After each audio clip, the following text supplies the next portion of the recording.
Izay fantatsika tsara fa vola ny samborony Madagasikara fa tsy hoe vola ny mena akory. Ka tsika tsy afaka ionona amin'izay fa tsy maintsy hisy zany amin'izao fotoana izao fidinana any Tunis, any Afrika, jerevana ny toy an'izay.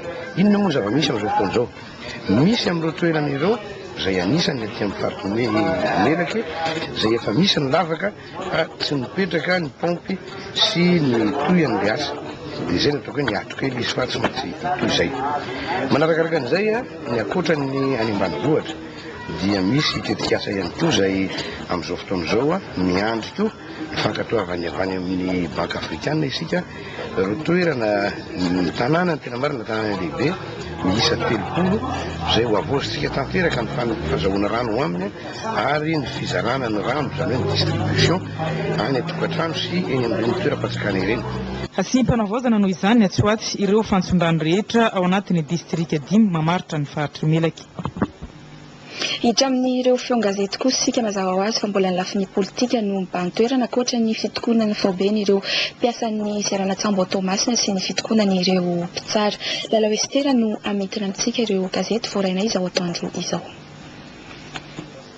Ny fitsapakevim-bahoaka, ny fampelezan-kevitra, ny fitokonana, ny fidian'ny filoratsiraka an-tanindrazana ary ny kongresy eny Tsimbazaza ireo no matoan-dahatsoratra amin'ny ankamaroan'ny gazety androany.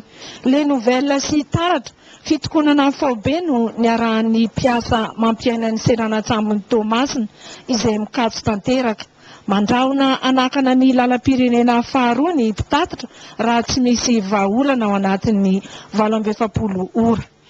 Express de Madagascar sy Aora sy nampitovian'ny Prime Ministre Camille Vital lanja ny tranga ho an'ny Amiraly Ratsiraka Didier sy Ravalomanana Marka izay samy mialokaloka politika any ivelany amin'izao fotoana izao mikasika ny fiverenan'izy ireo an-tanindrazana. Mbola ireo gazety ireo ihany mikendry endrim-panelanelana vaovao ny SADC afaka mipetraka ho mpanara-maso ny fampiarana ny fehi-kevitry ny fiaonam-be-pirenena sy ny fifidianana izay atao eto ry zareo. Tsy misy mieritreritra fiaonam-be-pirenena hafa intsony ho ihany ny lehiben'ny gouvernemanta. Midi Madagasikara sy gazetiko trano fonenana maro ny tolotra fa tsy takatry ny fahefa-mividin'ny olona. Tsy voatery ho ireo agence immobilière ihany no manao tolotra momba ny fampanofana trano fa misy koa ireo tsy anaty trano. Iny vaovao Tuleara mielipatrana ny alajaza any Faradofay an-tampon-tanàna raha nijanjanona fotoana vitsy izany. Izao dia niverina indray fomba feno fitaka no entiny angalaran-jaza. Iny vaovao Mahajanga abattoir Vonjimaika isokatra tsy ho ela tapaka fa eo akaikin'ny Sitam ao Aranta no anaovana ilay famonoana omby Vonjimaika satria tsy mety anaovana izany intsony eo amin'ilay toerana teo aloha. Mbola ireo mpanohina ny eny aloha no tazana mizara gazety maimaim-poana mirakitra ny volavolan-dalàna. Iny vaovao Antsiranana nagnadary ny alatra omby any am-panefena. Hagnara-maso ny aomby vonoana any amin'ny abattoir ny commune jiaby. Iny vaovao Tomasina ilaina tanteraka ny famerenana ny fanafisanorina ny fiambenana amin'ny alina isapokotany noho ny fanafiana sy vakotrano ataon'ny olon-dratsy. La vérité niona tamin'ny Prime Ministre Camille Vital teny Mahazarivo ny solotenan'ny syndicat-ny mpitsara omaly itoy mandritry ny 4 andro ny fitokonana. Madagascar Matin mbola iainana ny fahatapahan'ny herinaratra any Amboasary Atsimo. 27 kosa no tsy manan-kialofana any Mananjary vokatry ny aitrano. Courrier de Madagascar IBB Monasoa no zokiny indrindra tamin'ny fetin'ny zokiolona tany amin'ny faritry Sava tamin'ny 1 Oktobra teo. 30 taona izy ankehitriny mbola tena matanjaka mahita tsara ny masony mandre tsara koa ny sofiny. Nanotrina izany tany an-toerana ny ministry ny ponina. Le journal favitantena ara-tsakafon'ny ponina mifanometanana ny BNGRC sy ny ministera. La Gazette de la Grande Île fitsapakevim-bahoaka aneho ny heviny Pierrot Rajonarvelo nararotiny mpanao gazety ny tafatafa taminy hoy La Gazette ihany. Inona no vaovao miasa mafy ny fanjakana ho tafapetraka ny Tsimbazaza ny kongresy amin'ity herinandro ity. telo no refy tsy zarina tolorana fotsiny ny mponina fa omena fitaovana iasana hoy ihany ny gazety.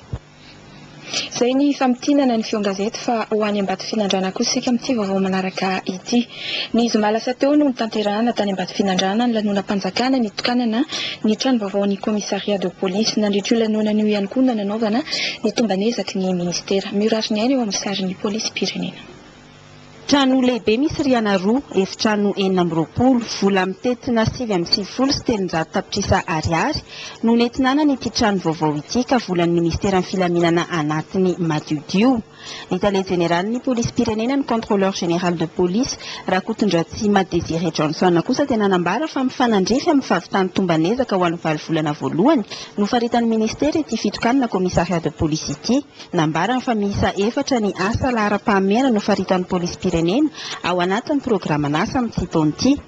Ny fanampy voalohany dia ny fampianana ny tany fandikan-dalàna noarana ny maritra voatondro satria raha mahery ny 4,1 ny isan'ny fandikan-dalàna tamin'ny valo volana voalohany ny taona 2010 dia teo amin'ny 3,1 teo eo izany tamin'ity taona ity, izany hoe ny 9,5 isan-jato. Ny ena ihany koa ny alatra amin'ny tambasy, 4,40 ny isan'ny andian-jiolarava, 7,90 ny isan'ny basy, 2,7 ireo bala samihafa azo tamin'ireo jiolahy, nisy grenady sy cocktail molotov ihany koa tratra. Tamin'ny fisafona 7,70 vita manerana ny nosy dia 5,70 ny olona voasambotra noho ny fanimbazimbana fasana sy alatra taolapaty ka ny 2,50 no fonjaina. 4,50 sy 200 kilao kosa ny taolapaty sarona sy nalevina. 7 no isan'ireo raharaha mikasika ny fakana-keriny vita, 7,50 ny fonon'olona na voaroroy olona 7,70 ka nofonjaina ny 2,30 tamin'izany. 2,20 sy 400 ireo fandikan-dalàna goavana raha-toe-karena no sahan'ny foibe mpitantanan'ny polisy ekonomika ka olona 7,0 no voaroroy. Teo amin'ny fanampy faharoa kosa dia nitombo ny asa rehetra mifanakaiky amin'ny fiarovana sy ny fanaraha-maso ny atitany.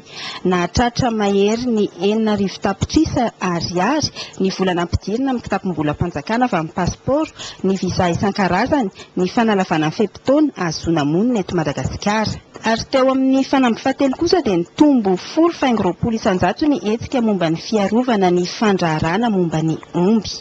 Teo amin'ny fanampy faha-efatra farany dia miisa 4 ny trano vaovao vita, ny tao fandriana, Ivohibe, Ambato Finandrana ary Arivony Mamo.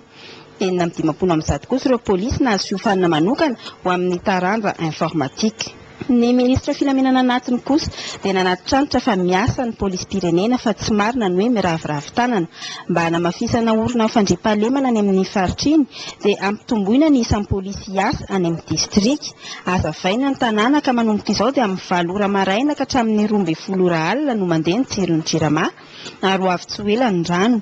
Amin'ny mampikambana ny tenany ao amin'ny gouvernemanta moa dia nanao antsoavo any vahoaka izy mba handray anjara amin'ny fitsapakevim-bahoaka ho tanterahana amin'ny 17 novambra izao na hoeny na ho tsy satria tokony handray an-tanana amin'ny fiainam-pirenena ny vahoaka malagasy. Nitoy kosa amin'izao fotoan'izao ny fangatahana ny zonany amin'ny Pazer pataon'ireo mpiasan'ny Sukoma teo aloha. Raha ny zava-misy nefa dia tsy tokony hanao izany izy ireo satria tsy isan'ireo orinasa 7,70 ny stahan'ny fanjakana ny Sukoma nasirana la teo aloha. Misy amin'ireo mpiasa no miteny amin'ny Ainao Manjery eto Andrenivohitra ka manaratsy ny mpitatana ny siranala sy ny minisitra tompon'andraikitra. Fanadihadiany Fabienne Andomalala. Misy amin'izao fotoana izao ny olona iray milaza ho mpitondra teny ireo mpiasan'ny Sukoma teo aloha ka miteny amin'ny Ainao Manjery eto Andrenivohitra. Manamafy izy zareo avy eo amin'ny fikambanan'ny mpiasan'ny Sukoma teo aloha fa miteny amin'ny anaran'ny tena ny olona io. Resaka nataon'ilay ranga Nelson izay milaza azy fa hosorotena amin'ny mpiasa vatika. Amin'izao fotoana izao zany rehefa tsy izy tsony ny hosorotena ny